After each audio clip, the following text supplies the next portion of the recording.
asalaamaaleykum mbokk yi ñu am mbégte di sant buur yàlla borom asamaan ak suuf di kaat fii ci seen jotaay Sénégal ca kanam Sénégal ca kanam wala suñu réew mi nuñ koy xalaatalee xool yi ko gàllankoor ci fànn yépp jéem leen a indi li saafara ngir réew mi suqaliku réew mi taxaw réew mi yegg fa ñu bëgg mu yegg ñun Sénégal bi ñu suñu borom mayee suñu bopp ci tubaab yi juróom fukki at ak ñeent a ngi nii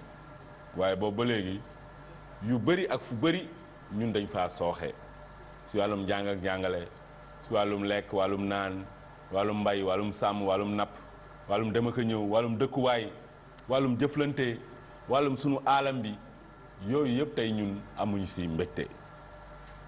ki jiite réew mi sax nee nañu Sénégal ñun liggéeyuñu réew mi dafa salte ñun war nañ bàyyi tappale bi ñun war nañ bàyyi tàllal suñu loxo di ñaan yooyu yëpp ne yoo xam ni yu ñu gàllankoor la te ñun buur yàlla borom asamaan suuf daf ñoo beral loxo ndax réew mi dara manqué wu fi ñun Sénégal am nañ géej am nañuy dex am nañ suuf am nañ ay koom yu ne ci biir suuf si am nañ jant am nañ taw am nañ lu ëpp solo moom mooy ay doomu aadama yu am xel ndax xel rek koom la waaye jëlee sa xel nga daas ko nga nàccal ko nga xelli ko xel moomu mënees na laa jural koom loo xam ne yow njotoo ko woon sax bés mu ne dañ ciy ami gan yoo xam ne dañuy dikk ngir loolu ñu joxe ci seen xalaat tey ñu ngi ci ànd ak Abou Sow Abou Sow moom borom xam-xam la di yëngu ci fànn yu bëri ñëw ngir loolu mu yëy ci yàbbi ak imam Cheikh Serigne Cheikh Sall di jiite kuréel googu nga xam ne moom mooy association des imams ne fële ca Touba imam ñu ngi lay dalal la nuyu la ziar. Tunkara ñu ngi lay nuyu bu baax di la sant ci dalal gi nga xam ne am mbégte ci teew ci jataay bi te mooy ñu tuddee ko daara ndax bu ma ko tuddee daara mooy bërëb la boo xam ne dafay ñëw pour xelli xam-xam waaye pour génne xam-xam boo xam ne sénégalais yëpp danañ ci mën a jariñu waaye dana tax suñu réew mi mën a jëm ca kanam. waa Touba yëpp ñu ngi leen di delloo ñu ngi leen di ziar waa Daaru Minam waa kër sëñ Basirou ñoo ñëpp ñu ngi leen di delloo ziar sëñ Abou Sow yooyu ñu ngi lay nuyu la di ziar. Tunkara maa ngi lay nuyu yow tam di la ziar di nuyu mbooloo mi spectateur. imam yéen seen kuréel gi mooy association des imams bu ne fële ca Touba ndax maanaam daa ëmb mbooleemu imam yi nga xam ne yëpp ñoo nga foofu ca Touba. non association des imams pour le développement l'entraide et la citoyenneté mi ngi boole genn kuréel goo xam ne dafa lëkkale ay imam ci biir Touba ak ci biir Sénégal. ñaata imam ñoo si bokk. mi ngi nekk 250 imam. ah loolu de moom takku na moom. yoo xam ne am na ñu nekk ci bitti ñoo xam ne nekkuñu biir Touba. yow mii yaa ko jiite. waaw. imam maanaam lan moo tax a jóg kuréel googu. li ko tax a jóg mooy liggéeyal suñu borom ci diine l'islam. ndax yàlla moo ne wa maa xalaqtul jinna wal insa illa liya'budun binduma nit ak jinne lu dul ñu jaamu ma waaye nag nan la ñuy jaamoo suñu borom moo ne balaa ngeen may jaamu na ngeen ma xam taarifuni qabla an ta'buduni fa in lam taarifuni kayfa ta'budun ñu jóg nag pour jóg jàngal nit ñi nga xam ne seen xam-xam yaatuwul ñu yaatal ko pour gën a leeral li nga xam ne moom la yàlla wax ci alquranul karim ak sunna yonent bi alayhi salaatu wasalaam ak mag ñu baax ñi fi jaaroon démb li ñu bind ci leeral ko sénégalais yi pour ñu am ci am. ku mel ni Cheikhul Khadim nga xam ni moom mooy doomu aadama bi ëpp lu mu bind ci kaw suuf. imaam léegi yéen lan ngeen defagum ngir loolu ngeen firndeel ko. li ñu defagum bari na mooy ñi ci bokk ñëpp dañuy jàngale daara l'école ñi conférencier di sensibiliser nit ñi. di def itam ay waxtaan yu yaatu. yow mii da ngay jàngale. bu baax. da nga am daara. sa daara sa école. école lan arabe wala français. école daara la. man dañu boole daara ak l'école. dafa am français foofu. seen l'école wala arabe la. actuellement nii ci lu ñu nekk nag mooy créer ay franco arabe yoo xam ne duñ ko yemale ci biir Touba loolu mooy procès yi nga xam ne ci lañ nekk. xam ne nit ñi liñ bëgg a jàng lépp dañ koy jàng. waaye Touba école français moom fu mu toll nii nanguñ ko fa moom. waaw comme nanguwuñ ko fi mais teewul nit ñi ñu ngi koy jàng ci bitti. ci ay Kéré Mbay ay Mbàkke. ak Mbàkke ak fële ca Taïf it nga xam ni léegi imam yow suñ réew mi tey yow lan nga jàpp ne moom moo ko mën a taxawal. boo gisee suñu réew mi li ko taxawal tey mooy dañoo paan ay kilifa li tax ñu paan ay kilifa mooy nit gu nekk da ngay xeex pour jiite sénégalais yi wala da ngay xeex pour jiite nit ñi mais soo xeexee ba sénégalais yi jàppale la ba nga taxaw ak bi war ci sa digg ak sénégalais yi doo ko def. mais boo wax foofu paan kilifa ñii jiite ci wàllum àdduna nga wax waxoo kilifa yi diine. bu ma wax njiit nag man dama généraliser mooy dañoo paan kilifa li ñu gën a réere tey actuellement fi ñu toll mooy diine l'islam ndax boo xoolee danaa la tënkal benn bu gàtt ci yonent bi alayhi salaatu wasalaam bi mu fi nekkee ba jugee fi kan moo ko doon woon Aboubacar Siddiq Aboubacar Siddiq moom bi mu ko doonee discours bi mu njëkk a wax jàkkaarloo ngi dane xat wuliitu amrukum walastu bi aqiirikum fa ayinuni man de jël ngeen seen lépp jox ma ko tey ma jiite leen waaye jàpp leen ne gënuma leen fa iza raaytumuni istaqamtu fattabi'uni su ngeen ma gisee ma teg ci yoonu jub na ngeen ma topp wa iza raaytumuni suxtu fa qawwimuni su ngeen ma gisee man kilifa gi ma jeng jubbanti leen ma. kenn moo yëkkati jaasi na ko soo jengee jaasi bi lañ lay jubbantee mu ne alhamdulilah ba ma amee ñoo xam ne su ma jumee ñu jubbanti ma. loolee Aboubacar waxoon ba tey ji amul kenn ku ko wax boobu discours soo jiitee nit ñi da ngay foog ne yaa leen gën baay yaa leen gën yaay yaa leen dàq jàng yaa leen ëpp judd. te li nga xam ne mooy diine l'islam bi yàlla wax ne wa man yabtaxi xayral islaami diinan falan yuqbal soo ñëwee yow doo ca tegu mais da nga koy xeex. mais ñun l'islam fii Sénégal nga xam ni wàllum tarixa yi ñoom ñoo si ëpp tey dafa tegu si ndono ndax yow mii tey da ngay doon da ngay ne fenn li la fa teg mooy ne yow da nga koo doon yow da nga bëgg wax ne que l'islam boobu maanaam méngoowul ak Aboubacar loolu mu waxoon. dama bëgg wax ne discours bi Aboubacar tegoon. wan nit ñi ne leen tey képp koo xam ne da nga néewoon doole jàppal ne ku am doole nga tey ndax maa fi ne képp koo xam ne ku amoon doole nga démb jàppal ne ku néew doole nga tey dinaa leen teg ci yoon atte leen ci dëgg njuumte bu ma am nag da ngeen may jubbanti loola laa ne ba tey amul ndax bu ñu waxee ne tey ñun Sénégal la ñu nekk réew mi dañoo bëgg mu jëm kanam ñaata moo fi nekk 87% des musulmans moo fi nekk njàngale diine l'islam bii tey budget Sénégal amu ci dara 40% yi ciy génn demul foofu. te ñi yewoo ci réew mi yëpp sëriñ sépp laay wax xam nañ loolu te ñaata gàmm moo am ci Sénégal. bëri na ñaata màggal moo am ci Sénégal. bëri na musuma dégg ñu jàngat fa lii kon Sénégal ci ginnaaw lay jëm lii moo tax su ma ne réew mi dañoo paan kilifa li yàlla wax waxuñu ko jàngaluñ ko Sénégal yi mais dañ leen di jàngal la nga xam mooy topp seen bànneexu bakkan mais buñ tënku woon ci li yàlla ne wa man ya'shu an zikri rahman nu xayit loo seytaanan fa huwa lahu qarin képp kuy dund ci kaw suuf nee na bu ma la joxoon àddina ak li ci biiram te lii ma teg muy dusturul muslimin muy constitution musulman te tënkuwu leen ci nee na sa dund gi boo doon fayee ko ay milliards par seconde dund gu xat ngay dund gu metti ngay dund te fi nga jëm du sori te dana métti lool wa man arada an sikri fa inna lahu mahisatan dankan waaye nee na wa nahsuru yawmal xiyaamati ahma yawmal xiyaam nag moom doo fa am dara. waaw léegi imam yow Touba nga dëkk Touba dëkku diine la lu tax tey li ngay wax nii nga koy wax te du doon loo xam ne dañ ko jëmmal fu mel ni Touba. lii ñuy wax fu ñu dem ñu ngi ko fay wax ñu ngi koy wax ci jumaa yi ñu ngi koy wax ci rajo yi bu dee ci Dakar gi la ñi fi nekk ñëpp ñu jëpp ci ay rajo xam nañ ma bu dee ci Mbàkke journaliste boo mën di jokkool xam nag may kan seet yàgg nañu fekk samay point de presse. mais non affaire du doon yow man li may wax mooy lu tax tey l'islam ne fii l'islam ñuy jàpp ne que lu mën a yóbbu réew kanam la yu l'islam pour développement la mais ñun l'islam développé wuñu fu mel ni Touba par exemple nga xam ni bu ñuy wax Touba rek li ñuy xalaat mooy diine lu tax diine boobu sukkandikuñu si pour tey par exemple Touba nekk dëkk bi gën a développé ci Afrique ci àdduna. waaw loolu boo ko gisee tey mun nga généraliser pour ne Sénégal gépp li ko waral mooy fi ñu toll tey mooy suñuy jikko moo yàqu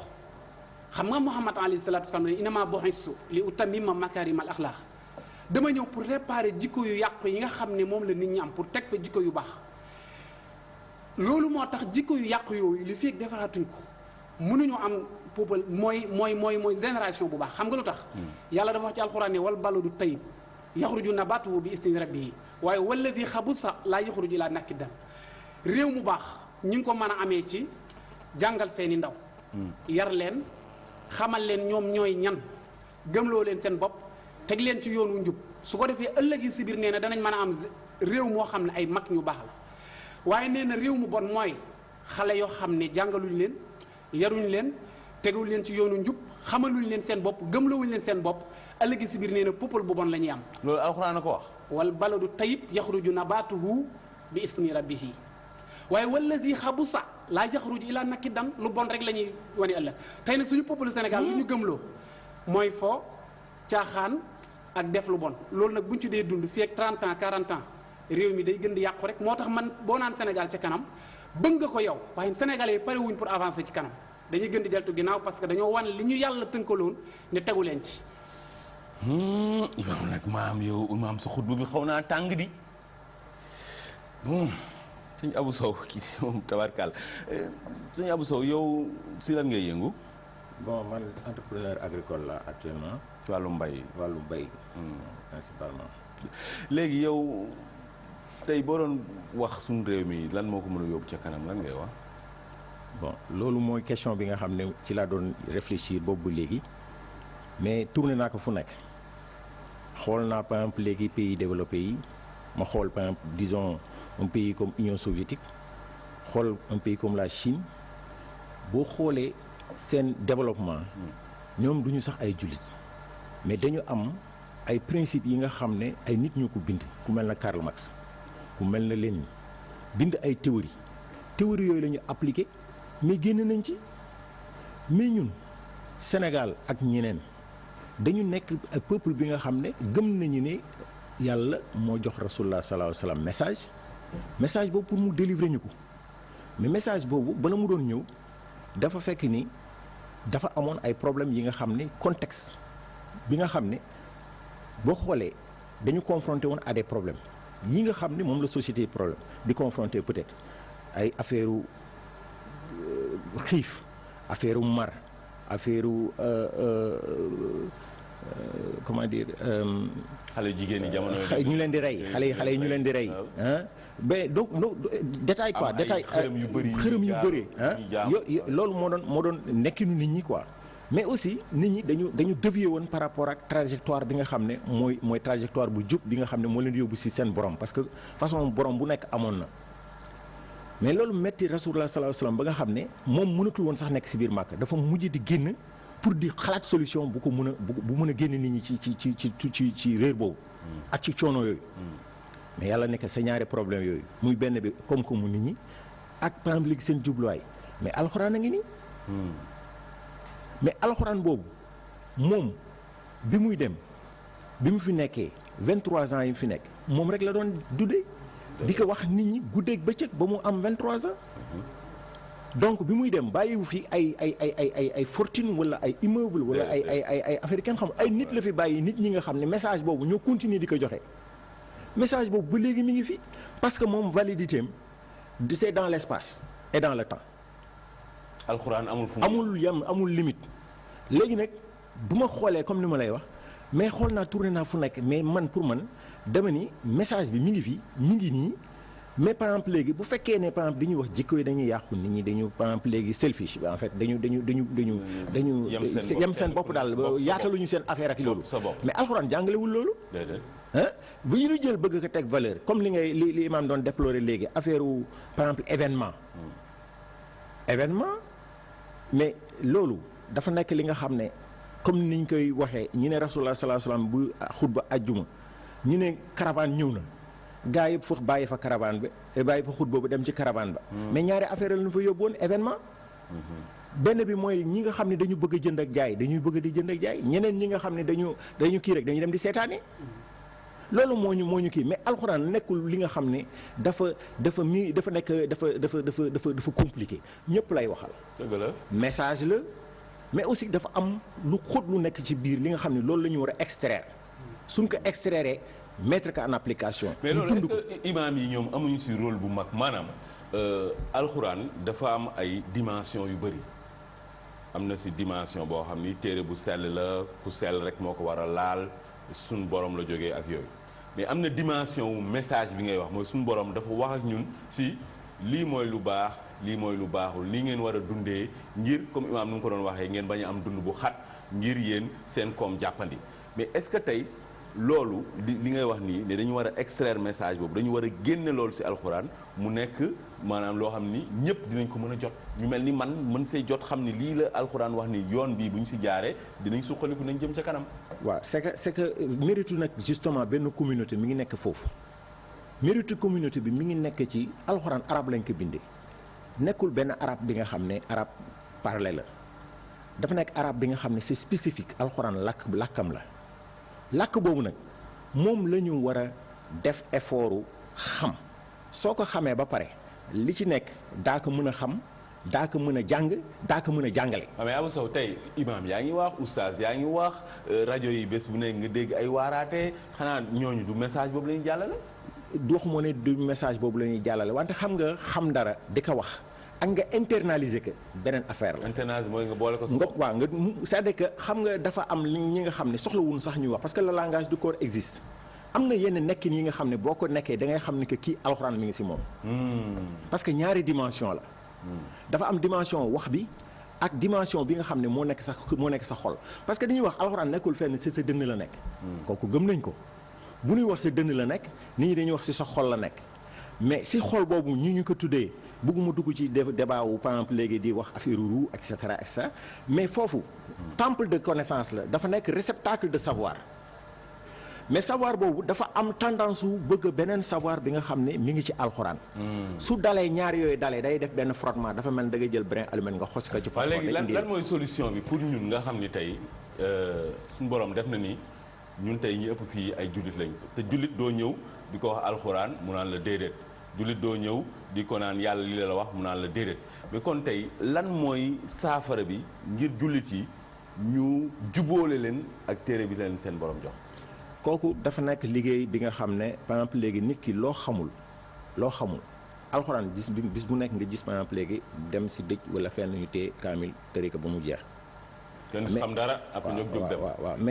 mais loolu laay wax ne par exemple léegi. kii daf koy wax sax rasulullah sallallahu alayhi wasallam mu ne benn borom xam-xam bu jëfe xam-xamam moo gën a garaaw ci seytaane téeméeri ñuy wér rek di kii c'est-à-dire que dafa am dimension parce que alxuraan dafa nekk li nga xam ne suñu borom bi moom moo ko jàngal rasulullah sallallahu alayhi wasallam bi mu koy jàngalee ba pare moom si waxam dafa ne alxuraan bi moom dafa ko créé woon avant moo koy wattul boppam daf ko créé woon avant ba pare doog a créé nit kooku suuratu Rahman bu créé nit jàngal ko bayaan donc nit kooku dafay xam alxuraan am na capacité xam ko ba pare mën na ko jàngale.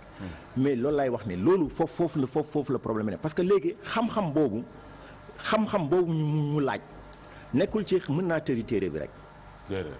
da nga koy xam ba pare seet ñi nga xam ne ñoo joxe tafsir yi nga jëlee foofu beneen xam-xam bi nga xam ne après ak sa sincérité yow. di nga am par exemple léegi foo mën a taxaw. mais tafsir bi est-ce que dina régler parce que am na ñoo xam ne tey téere tafsir yoo xam ni ça fait 1000 ans yàggoon na te comme ni nga ko waxee sànq alxuraan dafa ñëw pour régler ay problèmes su fekkee ñi tafsir ñoom li ñu dund seen problème yooyu ñoom moom la ñu réglé ñun bu ñu ñëwee tey xool si tafsir yooyu rek dafa mel ni dañuy xool si gannaaw. waaw xam nga foofu lay indee xam-xam bi ak application bi parce que alxuraan nekkul benn affaire bi nga xam ne dafa dogmatique da nga ci li ma bu wax mooy da nga koy appliquer ci kii parce que comme ni ma la wax. dans l'espace et dans le temps yow méngale ko ak yow. waaw c'est-à-dire que ni la façon d'être la nekkin la. du rek par exemple léegi da ngay def ay par exemple léegi apparence nii rek mais dafa am li nga xam ne par exemple léegi. boo comme léegi ni ma ko mën a waxee boo jëloon kenn ki nga xam ne disons tey xam na kii essence su alxuraan moom bu fekkee ne da nga koy jox pour mu appliquer ko ak keneen ki nga xam ne xamu ko ki nga xam ne xamu ko bu ko appliquer mu jub dafay fekk ni xëy na hasard la. mais yow daal bu ñu déggee li nga wax mooy tey ñun ñu ngi jànkoonteel jafe-jafe yu bëri mais suñu borom indil nañu. saafara si jafe-jafe yooyu yëpp te saafara jooju mi ngi ci biir alxuraan loolu leer na imam yow ban message nga bëggu tënkee sa kàddu. wax nga fi sànq xam nga yàlla dafa wax ci alxuraan ni maa faratna fil kitaabi min shay'in alxuraanul karim lépp ngi ci biir lu ngeen ci bëgg rek bu ngeen demee fekk ko ci. tey bokk na ci samay message mooy tey bu ma nee laa suñu réew mi dañu paan kilifa dañ ko sant. muy dimbale ay doomu aadama te bañ ko def ci njissal at-taawun alal birri wa taqwa Sénégalais yi dimbaleetuñ kenn lépp lu ñu lay jox dañ la koy jox publiquement ci kanam nit ñi ñu koy gis nit ki dañ ko sant muy kuy kilifa ak koo mëni doon nga fexe ba taxawu saw askan ñu fexe ba jàng am xam-xam tey balaa nga koo war a xam mooy nga wàcc ci terrain bi xëy na yow sax mais pour sàkku ndimbal rek pour loo xam ne ku ñuy jàng wala suñu réew mi ñu jàppale wala ñu néew doole wala ñii lay di soxla yi nga xam ne nit ñi dimbaleetuñ kenn ku nekk sa bopp nga tal bopp sa bopp diine l'islam bii dañ ko yumbu boo tur wi moo fi nekk dañ ne 87% des musulmans mais jëfewuñ ko parce que yàlla moo ne kuntum xayra ummatin uxrijat linnaas yéen xeet wi gën ci xeet wi xeetu muhammad alayhi salaatu wasalaam lu ko waral ta'muruna bil ma'ruf wa tanhawna anil munkar da ngeen di digle lu baax di tere lu bon su ngeen demee ba digleetu leen lu baax tereetu leen lu bon yéenay nekk xeet wi yës ci xeet yi fii ñu toll lu bon dañ koy encouragé soo jógee di def lu baax kenn du ci jàpp ci dara soo jógee di def lu bon nag pare nañ pour sotti ci loo mën di yaakaar loolu dana tax réew moomu di jëm kanam tëj gi nag mooy riba gi ñuy dundee ci réew mi dana tax suñu réew mi di gën di suux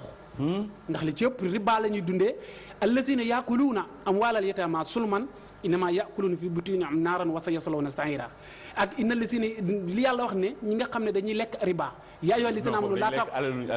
alalu njirim yaa ayyuha allazina amanu laa taakulu riba daafan mu daafa nit ñi ni nu ñu mënee lekk sa alal pour yóbbu la ci kanam yoon dañ koy def te loo lekkal nit lu toll ni tarfatal ayni nga xam ne boo ko bàyyi woon ci kaw asamaan si dañ ne la du wadd ngir wayef boo dekkee da nga ko fay. riba de moom daa bokk ci riba moom daa bokk ci ñun ndax suñu banque yi banque riba la suñu koom niñ ko tëralee moom koomu riba la sëñ Abou Sow yow boo doon tënk sa message lan lay nekk. nañu fexe ba dellu si suñu bopp ñun ñëpp ñu jéem xam téere bi nga xam ne moom la ñu yàlla sax. parce que moom lu mu ñu wax bu ma ko bëggee tënk ci lu gàtt saar bi gàtt ñëpp presque xale yëpp xam nañ ko wal as temps baa ngi jeex li ñu dese ci dund ku xool sa bopp rek xam nga li la dese barewul ñun ñëpp dañuy wax loolu mais sur le plan internalisé defuñu si ni ñu ko mën a. dundee ko ni ñu ko mën a dundee feeñul parce que boo nee inna lazina amanu yaa ngi wax ñi nga xam ne dañu gëm yàlla gëm rasulullah sallallahu alayhi wasallam gëm téere bi gëm malayka yi nu mu ko waxee léegi bu nu paree si loolu lu mu ñu teg wal asri inna linsaana la fi xusr nit ñi ci jëm ci yoonu alku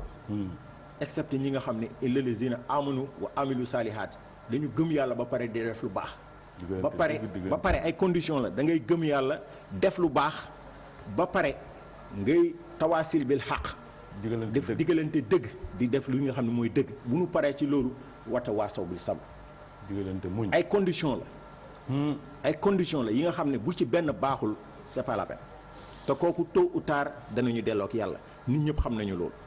kooku mënuloo kenn nëbbul kenn ëmbul kenn ñëpp xam nañu dañuy delluwaat léegi nag li ñu yàlla sant nañu góorgóorlu ñu jublu ci damay wax fii démb rek ne nit moom lu mu mënti def it warul sàgganee diineem ndax fa yàlla ñuy jógee te si yàlla la ñuy dellu te tey Youssou Ndour si boppam su génnoon àdduna kenn du teg wayu Youssou Ndour de alxuraan la ñuy teg ñu lay gërëm yow Abou Sow vraiment nga wax fi lu am solo ak tamit imam Serigne Cheikh Sall ñu bàyyi leen léegi ak seen jàngat bu njëkk si bés bi.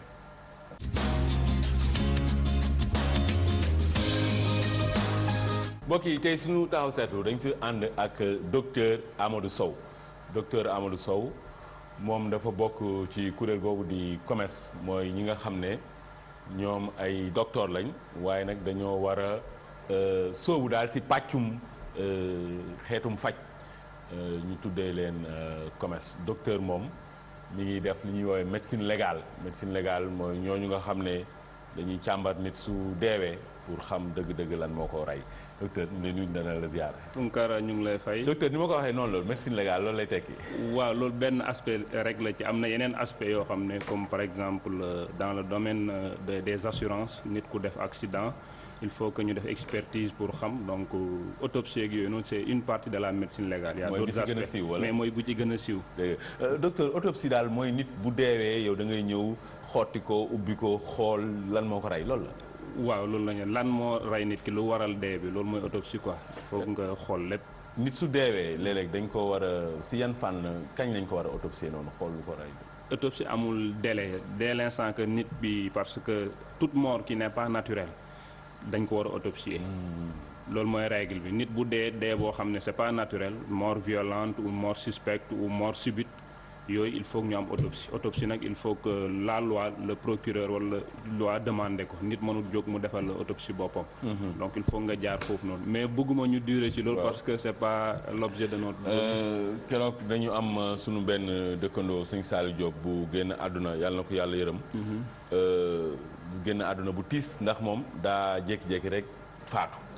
waaye dañ ko autopsier. ndax dañu leeral ne comme dafa faatu nii te kenn xamul lan la. il fallait ñu autopsie ko. docteur yéen COMES lan mooy seen jubluwaay. waaw COMES d'abord dama koy présenter mooy collectif des médecins en spécialisation. kan mooy médecin en spécialisation mooy ki nga xam ne def na juróom-ñetti at faculté de médecine ba am doctorat. léegi war a mën a dem faji mais mu ne loolu doy il faut que ma dem yokk sama xarañte pour nekk par exemple cardiologue médecin légiste wala orthopédiste loolu ñooñu mooy médecin en spécialisation maintenant ñooñu nag dafa am ay problèmes yu ñuy jànkuwante bi ci gën a jàmp actuellement mooy bourse parce que ministère de la santé da leen di jox bourse yoo xam ne moom la ñuy dimbandikoo pour mën a def seen spécialisation parce que faut ma préciser les médecins en spécialisation ñi si ëpp amuñ salaire amuñ dara c'est des docteurs mais ils sont sans revenu. ñaata ngeen. Actuellement, on les chiffre à 800 personnes, 800 médecins. Mais là aussi, il faut préciser que pratiquement les 3/4, c'est des étrangers. Nous sommes centres parce que Django Sénégal est bas, mais les 3/4, c'est des étrangers. Alors, les Sénégalais, nous avons médecins. Effectivement, parce que les médecins sénégalais n'ont pas les moyens de pouvoir faire cette formation-là. Les spécialisations, beaucoup de chirurgie, par exemple, les chirurgie, 500 000 francs par an. C'est-à-dire 50 000 francs par mois, mais il faut les autres charges mooy fu ngay dëkk boo dëkkul Dakar lu ngay loger sa transport ak yooyu noonu boo amul salaire mënoo ko def bourse bi ñu daan jox 100 000 francs la bourse bi mënta couvrir loolu noonu. léegi yéen lan ngeen bëggu. li ñu bëgg actuellement mooy d'abord pour bourse bi ministère de la santé mooy am na ñi ñu daan jox bourse parce que actuellement am na 185 personnes yoo xam ne ministère war na leen jox bourse. ñoom nee nañ bourse bi yokk nañ ko ren à 150 000 francs wax nañ ko fu nekk mais jusqu'à présent octobre ba juin bi ni amul benn médecin buy spécialisé bu jot bourse am te am na ñoo xam ne loolu lañ yaakaar pour mën a fay pour defi examen donc loolu problème bu gën a jàmp il faut que ñu fay ñoom mais beneen problème bi mooy y a plus de 80 personnes yoo xam ne ay médecins lañ bindu nañ ci CS yooyu noonu pour commencer def seen spécialisation mais ministère nee na ñaar fukki nit dong la mën a jox ren bourse parce que yokku na taux ñun ñoo demandé woon ñu yokk mais bu ñu koy demandé c'était ñu yokk ko mais aussi ñu permettre à tout un chacun mu mën a def spécialisation. bon docteur. amaana lu ma lay wax mun na la bett mais man. bourse man dama ko contre. d'accord mun nga ko contre mais nous on a des raisons peut-être mun nañ. xam nga lu tax ma contre bourse. parce que bourse lu ñu lay may la. d'accord. te may boobu léegi ñun dañu dem ba foog ni droit la. je suis d'accord avec. pour man médecin. ñun Sénégal amuñu médecin yu doy. kon képp ku bëgg nekk médecin. dañ la war a jàppandal. surtout nag spécialisation comme yéen ñii képp ku bëgg spécialisé dañ la war a jàppandal. mais pour man jàppandal bi warul nekk bourse dañ la ko war a lebal. loolu c'est une possibilité. on est preneur. tey adduna bi. réew yi nga xam ne. fa la xam-xam gënee màcc bourse amu fa de. d'accord dañ lay lebal ku médecin tey ban problème la ñu war a am da ngay spécialisé wu nga soxla 500 000. 1 million 5 millions 10 millions mais médecin mun nañ la lebal 10 millions nga dem jàng ci condition yi gën a jàppandi. soo paree médecin pour nga fay 10 millions ci 20 ans. loolu du dara. même pour loolu pour dëggal la sax li nga wax noonu man ànd naa ci ak yow mais loolu il faut que état bi accompagner ces jeunes médecins là pour qu'on puisse trouver ces financements là ñu lebal 5 millions nga def sa spécialisation du dara mais aussi ñun dem nañ ba proposer sax le ministre de la santé parce que actuellement je te dis ministre de la santé amul benn autorité pour affecter un médecin par exemple gynécologue à Tambacounda parce que yow bi ngay débrouiller di def sa formation en aucun moment on t'a pas appuyé da nga galéré fii pendant 5 ans pour maintenant gérer sa famille nga pare ñu yóbbu la Tamba boo xam ne sa salaire mënul faire ses besoins alors que à Dakar en une journée tu peux gagner le salaire que tu auras en région. Donc on propose au ministère de recruter ces jeunes médecins là de leur faire signer un contrat qui va leur permettre de rester à Dakar pendant 4 ans nga def sa formation après on t'amène suñu buggee à Fongolemi tu à t'obliger nga rester là-bas pendant 10 ans selon les termes du contrat. man daal docteur. bon amaana man mosuma am bourse pour jàng. peut-être wax loolu yomb na. si man. mais man bourse dama ko contre parce que gis nañ problème yi bourse di am gis nga nit doomu aadama moo mel noonu soo koy may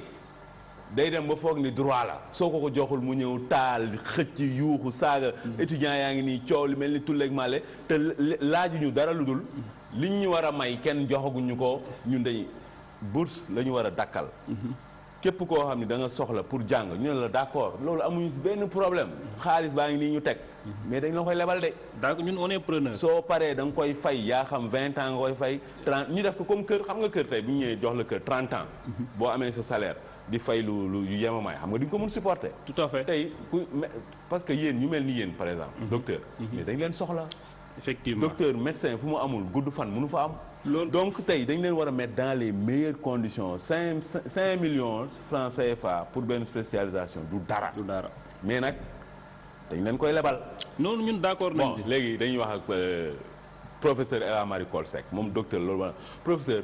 ñii seen problème dañ ko war a régler su mu gënee gaaw mais nañu changer angle bi.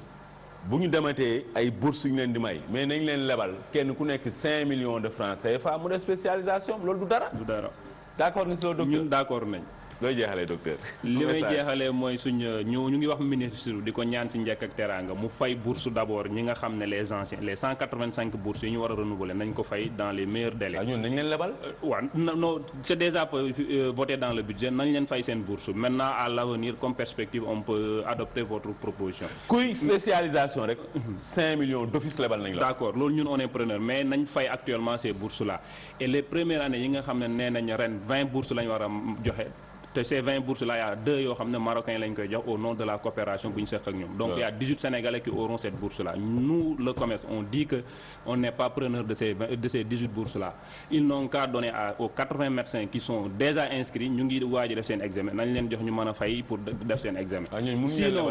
bu fekkee mënuñ leen jox ñoom ñëpp 150 000 nañ revenir sur l'ancien taux muy 100 000 francs ñu jox ku nekk 100 000 francs mu mën a dem fay. wala docteur au lieu de 100 000 nañ leen lebal 5 millions. waaw d'accord xam nga loolu c'est pas du tigo tak qu'on va arriver à cela mais li gën a jàmp instant bi mooy nañ fay ces 100 000 francs ou bien ces 150 000 francs. man nag franchement man du ma nëbb ni que man damay am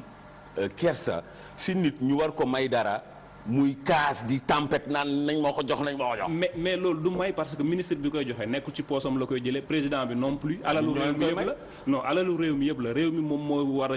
financer suñ jàng ñun buñ paree même boo nekkee sa cabinet privé sax da ngay faj population. non d'accord naa mais leen moom dafa am mooy ñun jàng ni ñu ko jëlee moom mooy tax jàng bi sooxee jàng du dem. jàng moom daa mel ni faju rek docteur. amul munoo fay ki la faj. mais nag am na loo xam ni investissement am na coût boo xam ni daf koy am franchement jot na si réew mi jàng bi ñu bañ di ko fowee te bokk na si jàng bi ñu jox ko axam képp ku bëggu jàng nga ñëw ñu lebal la xaalis bi ngay soxla nga jàng si anam yu gën ba pare boo paree nag da nga koy fay par force 5 millions pour chaque médecin en spécialisation. d'accord nañu loolu baax na de 5 millions loolu ça ne nous pose pas de problème 10 millions sax mën nañ leen ko jox. plus sax ça ne nous pose pas de problème parce qu'on pourra payer. ñu bàyyi leen léegi ak seen vidéo du jour.